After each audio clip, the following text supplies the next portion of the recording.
George MacDonald. But before we get to today's chapter, I wanted to ask about the sentences that we were writing the last time we read a chapter. The thinking challenge that I gave you was to write a sentence about the princess being vexed.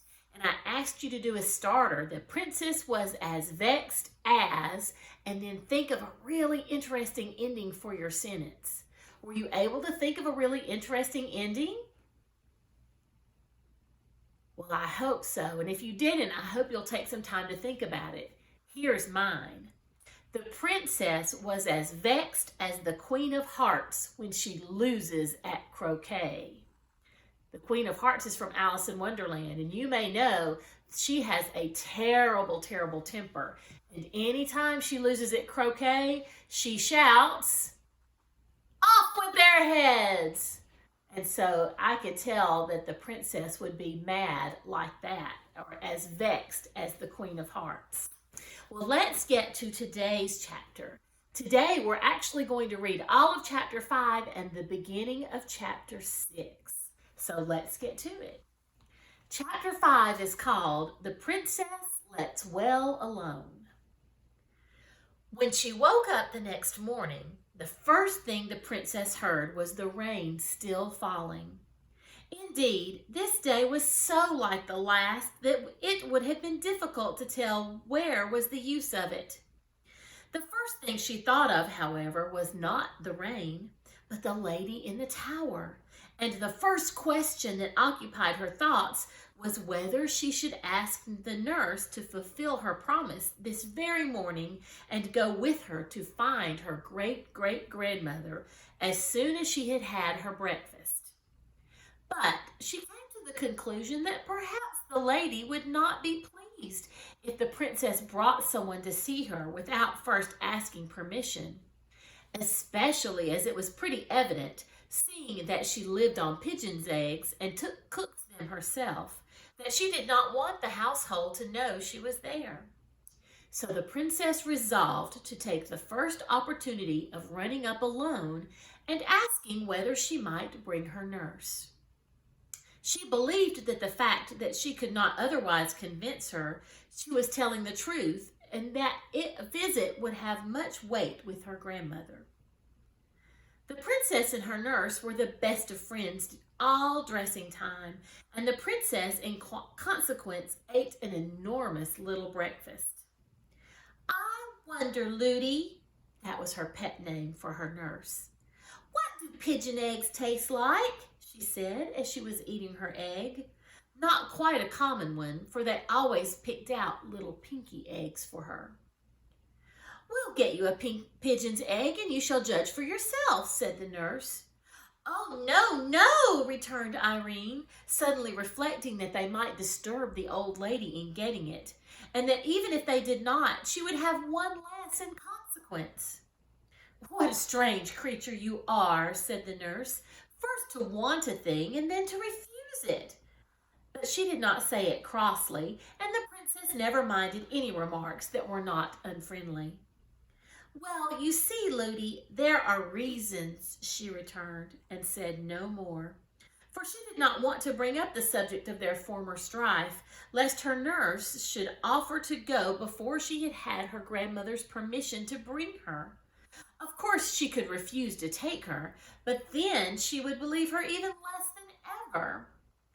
Now the nurse, as she said herself afterwards, could not be every moment in the room, and never before yesterday had the princess given her the smallest reason for anxiety.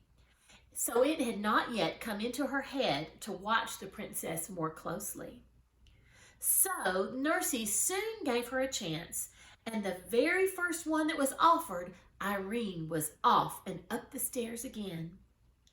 This day's adventure, however, did not turn out like yesterday's, although it began like it.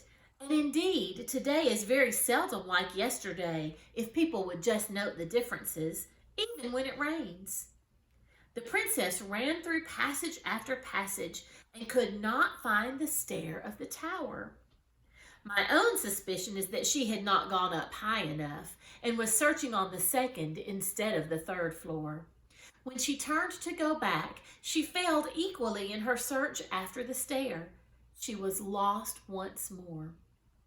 Something made it even worse to bear this time, and it was no wonder that she cried again.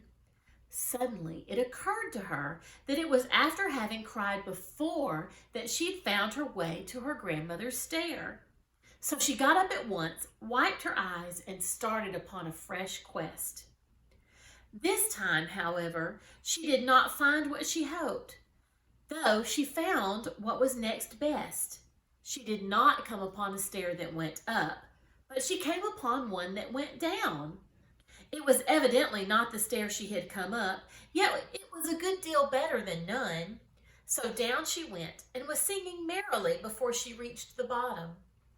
There, to her surprise, she found herself in the kitchen. Although she was not allowed to go there alone, her nurse had often taken her, and she was a great favorite with the servants. So there was a general rush at her the moment she appeared, for everyone wanted to see her, and the report of where she was soon reached the nurse's ears. Nursey came at once to fetch her, but she never suspected how she'd gotten there, and the princess kept her own counsel. Her failure to find the old lady not only disappointed her, but made the princess very thoughtful. Sometimes she came almost to the nurse's opinion that she had dreamed her all up, but that fancy never lasted very long. She wondered much whether she should ever see her great-great-grandmother again, and thought it very sad to not have been able to find her when she particularly wanted her.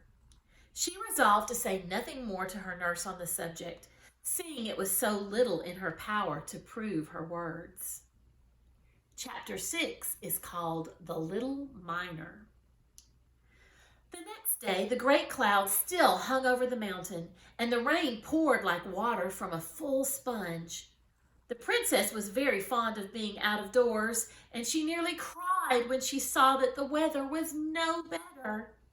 But the mist was not of such a dark, dingy gray this day. There was a light in it, and as the hours went on, it grew brighter and brighter until it was almost too brilliant to look at. And late in the afternoon, the sun broke out so gloriously that Irene clapped her hands, crying, "See, Ludi, the sun has had his face washed. Look how bright he is. Do get my hat and let us go out for a walk. Oh dear, how happy I am." Ludi was very glad to please the princess. She got her hat and cloak, and they set out together for a walk up the mountain. For the road was so hard and steep that the water could not rest upon it, and it was dry enough for walking as soon as the rain had ceased. The clouds were rolling away in broken pieces like great overwoolly sheep, whose wool the sun had bleached till it was almost too white for the eyes to bear. Between them, the sky shone with a deeper and purer blue because of the rain. The trees on the roadside were hung all over with drops, which sparkled in the sun like jewels. The only thing that were no brighter for the rain were the brooks that ran down the mountain. They had changed from the clearness of crystal to a muddy brown, but what they lost in color, they gained in sound, or at least in noise, for a brook when it is swollen is not quite so musical as before. But Irene was in raptures with the great brown streams tumbling down everywhere, and Ludi shared in her delight, for she too had been confined to the house for 3 days. At length she observed that the sun was getting low, and said it was time to be going back. She made the remark again and again, but every time the princess begged her to go on just a little farther and a little farther, reminding her that it was so much easier to go downhill, and saying that when they did turn, they would be home in a moment. So on and on they did go, now to look at a group of firs over whose tops a stream was pouring in a watery arch, now to pick a shining stone from a rock by the wayside, now to watch the flight of some bird. Suddenly, the shadow of a great mountain peak came up from behind and shot in front of them. When the nurse saw it, she started and shook, and catching hold of the princess's hand, turned and began to run down the hill. "What's all the haste, Nursey?" asked Irene, running alongside of her. "We must not be out a moment longer." "But we can't help being out a good many moments longer." It was too true. The nurse almost cried. They were much too far from home.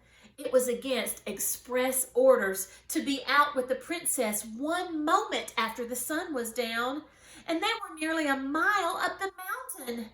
If His Majesty, Irene's papa, were to hear of it, Ludi would certainly be dismissed, and to leave the princess would break her heart. It was no wonder she ran.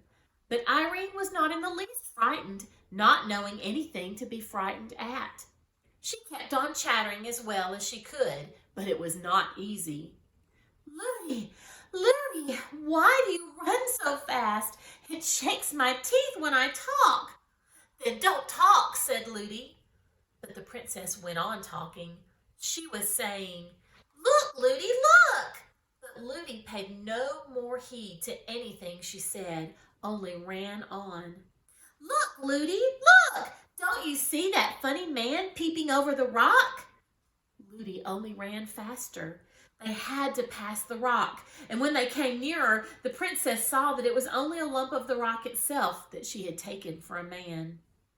"Look, Ludi, look! There's such a curious creature at the foot of that old tree. Look at it, Ludi. It's making faces at us, I do think." Ludi gave a stifled cry and ran faster still, so fast that Irene's little legs could not keep up with her, and she fell with a crash.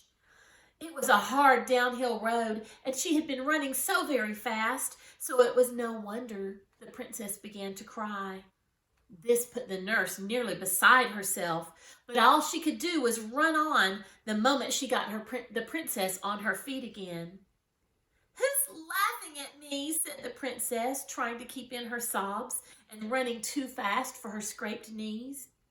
"Nobody, child," said the nurse, almost angrily.